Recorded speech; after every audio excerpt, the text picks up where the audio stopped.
If we haven't met, my name is Brooke Figueroa. I'm on the Mosaic pastoral team here. Woo woo! I want to thank Pastor Joe Smith, your Hollywood campus pastor, for letting me share with you this morning. It's an honor and a privilege that I do not take lightly. And I'm so excited to get to speak with you. I'm at our Mosaic South Pasadena campus most weekends, but I was at Hollywood for over 8 years. So whenever I come here, it feels like I'm coming back home. You know, they're like, that's right, Hollywood forever. I have a question for you this morning. Is there anything that you believe that you accept to be true that in no way impacts how you live your life? Anything you believe that does not make a difference. Here's an example. I believe that a straw somewhere hurt a turtle. But every time that I go to my favorite coffee shop, go get 'em, and I get an iced drink, I ask for a straw. So in that moment, I sort of chose the coffee over the turtle. And I'm like, okay, that's a belief that's not quite registering in my life at this moment. Or let's do another one. I have a son, and I know that it takes diapers 20 years to break down in a landfill. Do I use cloth diapers? I do not. I think they're gross. I'm not trying to wash out any of that stuff. I'm not going to do it. I know, and I believe that gas is exorbitantly priced right now. It costs me over $90 to fill up my tank, and it hurts. But sometimes my baby only falls asleep as we drive from point A to point B, and I will let that car run in park for over an hour just so I can scroll through Instagram in peace. I see a mom clapping over here like, that's worth the $7. There are so many things that we believe, that we accept to be true in our lives, that mean nothing in the way that we actually live out our life. And I was struck with this thought, that I believe that I'm loved, but I don't live like it. And I was just consumed with the thought, what would happen if you were to live as if you truly believed that you were loved? What would that look like? A good place to start is what love is. And love is spelled out pretty clearly in the scriptures. If you've ever been to a wedding or you've ever gotten married and they read a scripture there, it was most likely this one. 1 Corinthians 13. It tells us what love is. Love is patient, love is kind. It does not envy, it does not boast. It is not proud. It does not dishonor others, it is not self-seeking. It is not easily angered, and it keeps no record of wrongs. Love does not delight in evil, but rejoices with the truth. It always protects, always trusts, always hopes, always perseveres. Love never fails. Love never fails.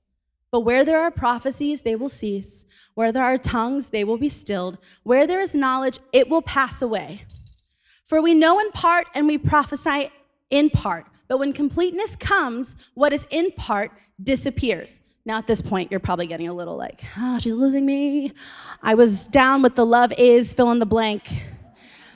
And it's getting a little more complex, but we're gonna keep going, and I'm gonna circle back, okay? When I was a child, I talked like a child, I thought like a child, I reasoned like a child. When I became a man, I put childish ways behind me. For now, we see only a reflection as in a mirror, then we shall see face to face. Now I know in part, then I shall know fully, even as I am fully known. Love.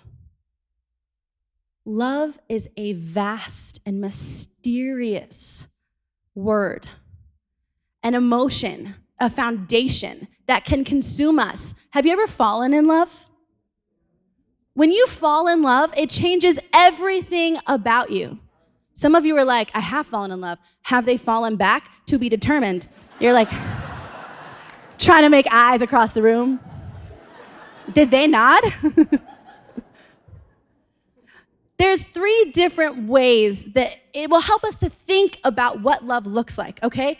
Because here is something that really drives deep for me what love is. Love is only experienced in evidence. If you cannot see the evidence of love, you will not have experienced that love. Love is something that you can give yourself.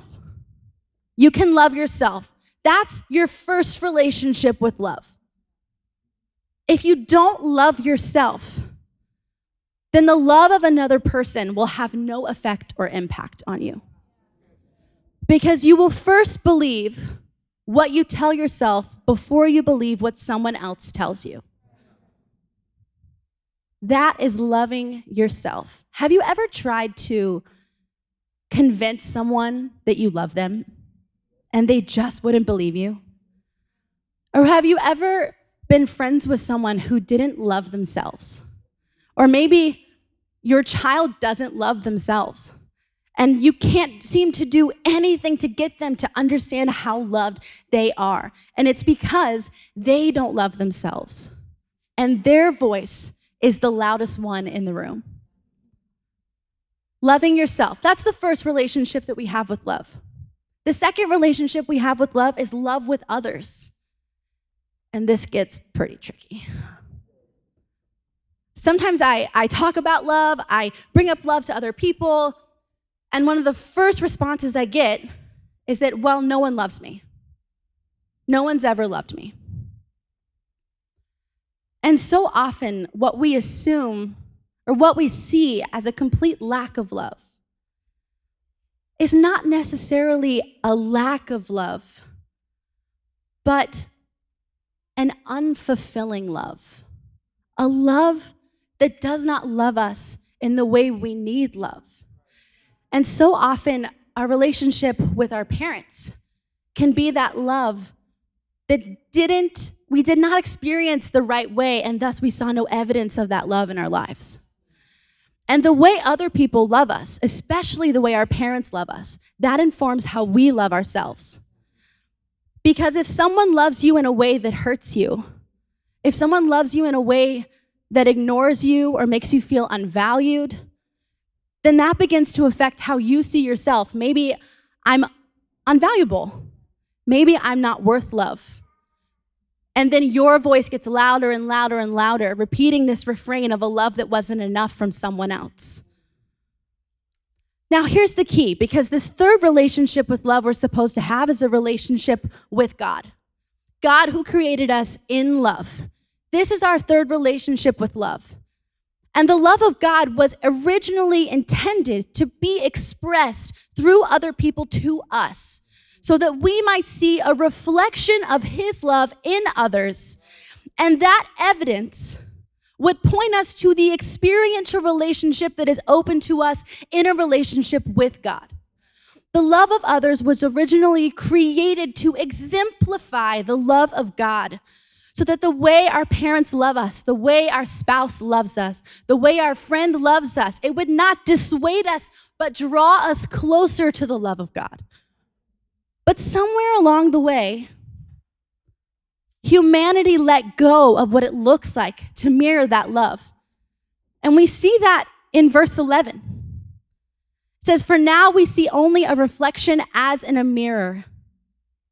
Then we shall see face to face. Now I know in part, then I shall see fully, even as I am fully known." The love of another person is only a reflection as in a mirror of the love of God. It is only a part.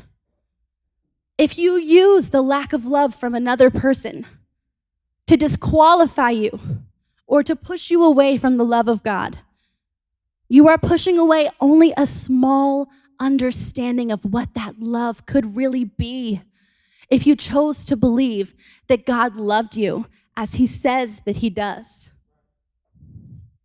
It says in 1 John 4:16.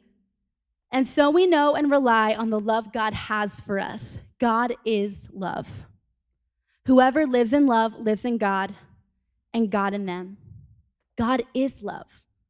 That radically transforms this passage, because you're telling me that God is patient and God is kind. God does not envy. He does not boast. He is not proud. He will not dishonor me. He is not self-seeking. He's not easily angered, and he keeps no record of my wrongs. He doesn't delight in evil, but he rejoices with the truth. He will always protect. He will always trust. He will always hope. He will always persevere, and he will never fail.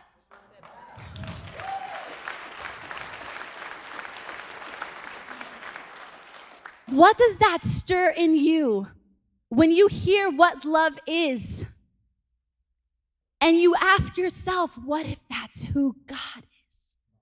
What if God loves me like that, and I just never saw it? How would you live your life differently if you believed that you were loved? I want you to live like you're loved. Live like you're loved.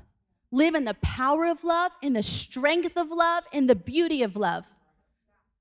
And if you are thinking to yourself, maybe it's not worth the risk, maybe love will let me down, I put myself out there once, it didn't go well. What if she's not telling the truth? What if she doesn't know? Maybe you're thinking, I've tried this love thing before from God, and I just didn't see it. When you live like you're loved, when you believe you were loved, and you live like you're loved, you live without shame. You live without shame. You live without guilt. You live without the belief that you've done something wrong and there's no coming back from it. I love in the scripture, it says, love keeps no record of wrongs, and love is not easily angered. How many of you have been in a car accident? You've gotten a ding, a dent. Yes, yes, yes. Everyone's like, oh, he doesn't know yet. I remember when I was 18, I had a Grand Jeep Cherokee, and I had to move it out of a parking structure at 5 a.m, and I didn't see this massive column in my blind spot. And I was reversing, and I turned, and it hit, and the entire front of my Jeep was ripped off. Yes, it was painful. It was also very loud, which really only added to my embarrassment. But I knew that I could bring it to my parents. I knew that when I told them I had destroyed my Jeep, maybe for the first or third or time, that they would meet me with compassion. And they would start not with shame, not with anger, but they would ask me, what can we do next? Okay, where's your insurance? Let's call your insurance. Let's watch that deductible just go way, way up every single month. Okay. But that's what love is. Love, in the smallest of ways, is not being afraid to tell your parents you wrecked your car. Because you know they won't hold it against you, and they won't be angry at you. When we live with this record of how we've wronged either ourselves or others, it manifests itself in shame. And this shame we wear like an armor. And shame deflects praise. Shame deflects empathy. Shame deflects compassion. Shame deflects empathy. If you use shame as an armor, nothing's getting through it because you believe that you're right to be ashamed. When you live in shame, you live afraid that someone will validate exactly what you're telling yourself. That someone else will say, yeah, you messed up. Yeah, you did it wrong. Yeah, that was pretty bad. Shame hides. Shame conceals. Shame runs away. But when you live like you're loved, you live without shame. You say, I know the person that I hurt, that they love me, and I feel free to go ask for forgiveness. I trust in the love my spouse has for me, and when I mess up, I go and I confess it to them. When you live like you're loved, you bring anything in you that goes wrong, that you feel bad about, the way that you messed up, the way it didn't go right, and you bring it to God. Because you know He will keep no record of that wrong, and that He will not be angry with you. When you live like you're not loved, you hide. You stay in shame.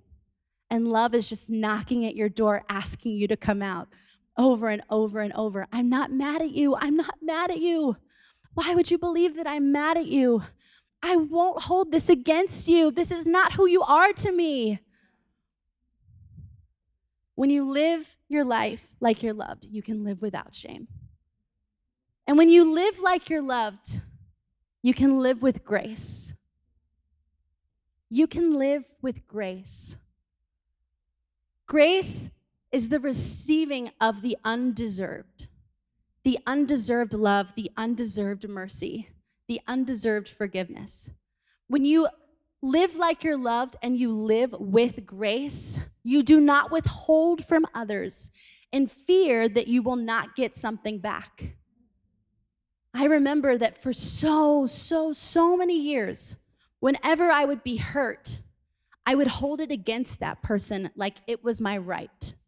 Like it was the honorable thing to do, to punish them, to get my retribution against them, because they should know they did wrong.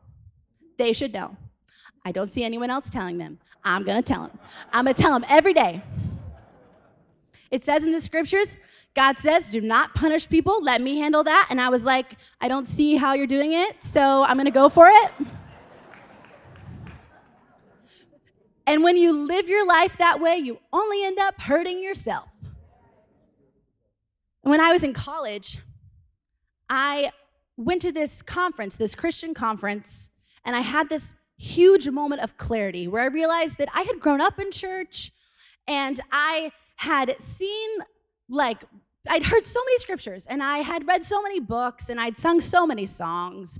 And yet somewhere along the way, it had never occurred to me that I didn't actually live like Jesus.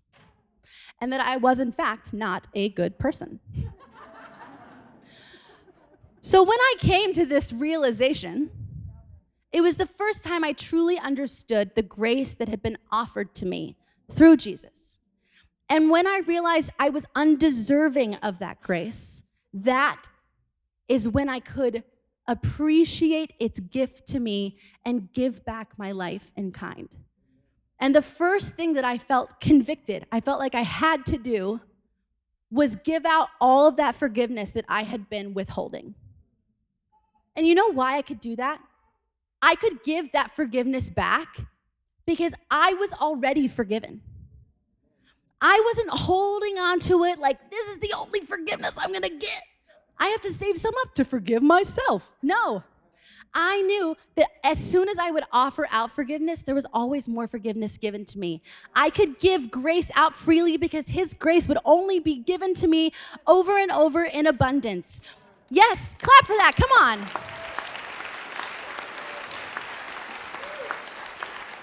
When you live like you're loved, you live with grace. You are forgiving. You are merciful. Someone hits your car, you're like, sir, are you having a bad day?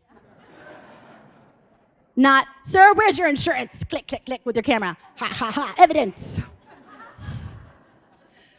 When you live like you're loved, you know you can give out everything you have because there's only more coming back to you.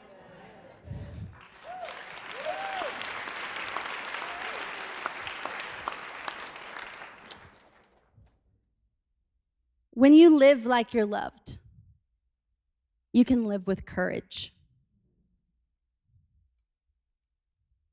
You can live with courage. When you believe that you're loved, you don't have to be afraid. Some of you are thinking right now, wait, I don't have to be afraid? That's what love does. Love removes fear. The way we think about love is sometimes incorrect. I think we assume that our life is a neutral space with no emotion. And when someone loves us, it's just a positive. It's like a little mountain in that neutral space. And if someone takes that love away, it just removes itself, but you're still at a neutral. And that isn't true.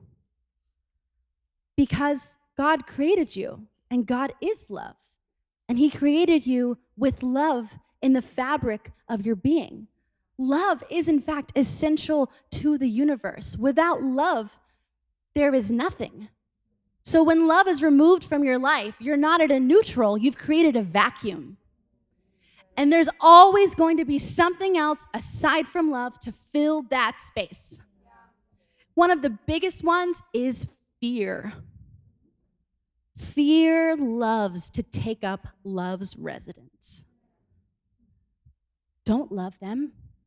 You're not good enough. Don't commit to them. They'll leave you. Don't trust them. They'll betray you. Don't try. You'll fail. When you don't start with love, loving yourself, letting yourself be loved by others, letting yourself be loved by God, fear will consume your life. But when you live like you're loved, you can live with courage. You can live with courage because you are protected, you are trusted, you are treated with patience and with kindness. Love believes when people tell them the truth. I don't know how many of you have had babies in this room, but after I had a baby, every time my husband was like, "You're beautiful," I was like, "You liar."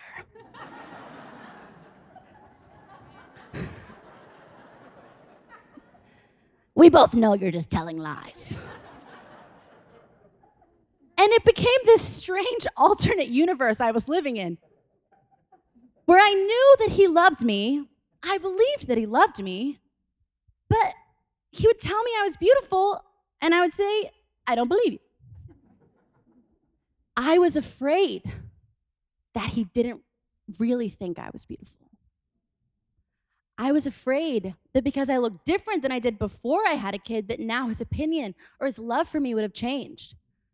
And because I let that fear consume my love for myself, his love just wasn't getting through. But when you live like you're loved, you live with courage. You live with the courage to risk and to believe what love tells you is true. When you live like you're loved and your friends tell you that you're worthy of being loved, you believe them. When you live like you're loved and someone tells you that person that you're with is not worth your time and you need to get out of there as soon as you can, you say, "Love, trust. I'm getting out."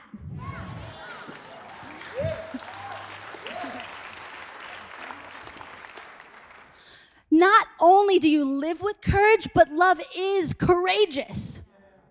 When you live like you're loved, you let love fuel you, and you use your courage on behalf of others. You fight for the defenseless. You stand up for the unprotected. You offer mercy where mercy is desperately needed, and you grant forgiveness when it is asked for. When you live like you're loved, you are unashamed. You are courageous. When you live like you're loved, your whole life changes. It says in 1 John 4:9-11, "This is how God showed his love among us. He sent his one and only Son into the world that we might live through him. This is love, Not that we loved God, but that he loved us and sent his son as an atoning sacrifice for our sins. Dear friends, since God so loved us, we also ought to love one another. You can love yourself. You can love others and let others love you. You can let God love you. But the biggest love, the biggest expression of love in history was Jesus. And this scripture is very clearly put what we call the gospel. The gospel that Jesus as a person stepped into human history over 2,000 years ago. And looking at every way we were undeserving and unworthy, he called us worthy and he called us deserving. And so he gave his life for us on the cross. He took our place and he offered us life in him. That's what the gospel is. And that's how God showed his love. God, who is love, showed his greatest expression of love through Jesus. Jesus is how we are meant to see the love of God through other people. That Jesus would be in them. And that living like Jesus, they would show his love to us. When we open up our hearts to Jesus, we invite him into our lives. And we give him free reign of every lie we've told ourselves and every way we have believed we are unworthy of love. And we say, take it. And Jesus lives in us. His patience, his kindness, his mercy, his grace. He lives in us, and that love is expressed through us to the world and to ourselves. But it's only when you take it. It's only when you want it. And I love that earlier in the scripture, it says, without love, your life is meaningless. It says, if I speak in the tongues of men or of angels, but I don't have love, I am only a resounding gong or a clanging cymbal. Have you ever heard someone, let's say in the government, speak without love? And it's like you heard nothing at all. Whichever way you fall on the spectrum, if there's not love in it, it's like it doesn't matter. Because love considers and love takes into account. And it's love that you can trust. If I have the gift of prophecy and I can fathom all mysteries and all knowledge, and if I have a faith that can move mountains, but if I do not have love, I am nothing. If I can speak to a mountain and it shifts 2 inches to the right, it doesn't matter. Because without love, I actually have nothing. How many times have you told yourself, if I can achieve this, if I can hit this marker, if I can make this much money, if I can get this person to look my way, if I can only do this, then I'll be happy. Because happiness is what you're equating to love. If I can only get these things, then I'll feel loved. And you get it and you don't. Because all of that work and all of that achievement and all of that success without love, it amounts to nothing. And how many times have you gotten exactly what you asked for? Exactly what maybe you even prayed for? And you lay in bed at night and it doesn't matter because at the end of the day, you don't love yourself. If I give all I possess to the poor and give over my body to hardship that I may boast, but I do not have love, I gain nothing. God is love. And God, in the ultimate expression of his love, gave us Jesus so that we might invite Jesus into our lives and experience his love so that our lives would mean anything at all. Are you tired of not loving yourself? Are you tired of looking to other people to fill that vacuum of love that you hold in your life? Because other people will never be enough. Your spouse may be great, it's not enough. Your fiance is great, it's not enough. Your boyfriend's great, it's not enough. Your mom and your dad, they did the best they could. They loved you the best way they knew how. It's still not enough. Because without the love of Jesus, filling you as you were created to experience love, you will always be left wanting. This is an invitation from God to us to believe that we're loved and to live like it. I have loved Jesus for so many years, and I still find myself living like I don't. Why am I not more courageous? Why don't I ask for what I want? Why do I still carry shame about something that I've done? Why do I still not immediately want to offer grace to someone else? Some of you are like, you're giving the message. You should have figured this out.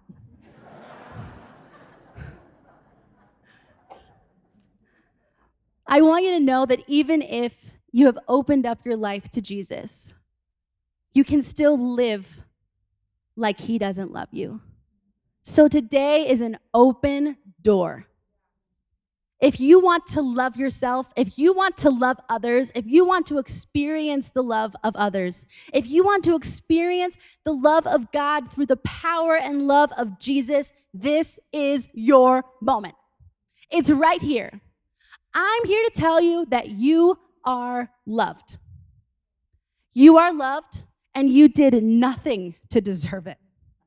You may have done all you could to get out of it. But God loved you before you were born. He knew your name and every hair on your head. You are loved. And today you can choose to believe it, and you can start to live like it.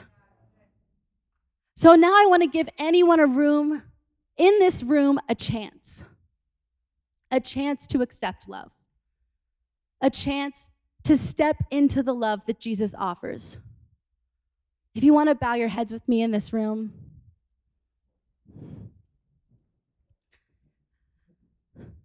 Jesus, you love us more than we could ever know. You love us more deeply than we could even fathom or understand.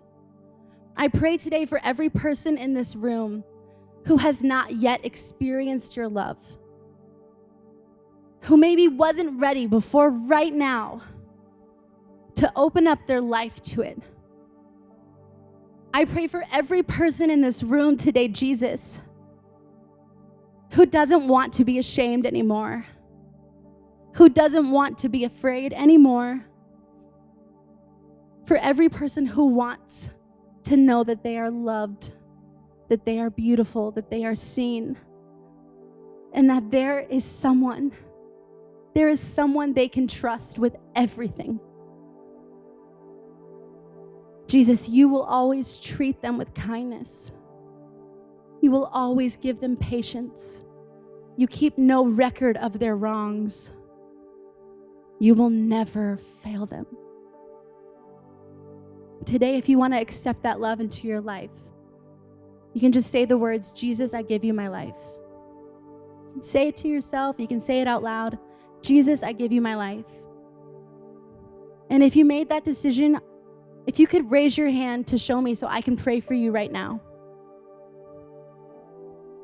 Thank you. Jesus, what a bold thing it is to offer yourself to love, to choose to receive love. I know this is no small thing. It is an act of courage and vulnerability just to say that we want you today. I pray that they would feel the power of who you are in their life, that they could see so clearly how wonderful and precious they are to you. We thank you for every person who stepped into that relationship with you today. And now, Jesus, I want to invite you into one more invitation for everyone in this room. If you're here today and you're in a relationship with Jesus, or you gave your life to him a long time ago, but you're realizing you're not living like you're loved. You're not living like his love is real. And you have been living with shame, and you have been living in fear, and you have been withholding forgiveness. And today is the day that you're going to start living like his love is real and active and vibrant and powerful in your life, I want you to raise your hand. No one's looking at you but Jesus and me. Jesus, today in this room, we declare and remember that your love for us is overwhelming. It is abundant. It is extravagant. That it keeps no record of our wrongs. You are endlessly patient. We can always trust you. You will not boast. You will protect us and bear all things for and with us. You will always hope for us. You will always persevere for us. And today, Jesus, we declare we're going to start living like it. Today, Jesus, I declare I'm not turning back. I am giving my shame to you. I am stepping out of fear. And I'm going to start offering the grace that I have been withholding. We love you, Jesus, and it's in your name that we pray. Amen. Can we give it up for everyone who raised their hand today?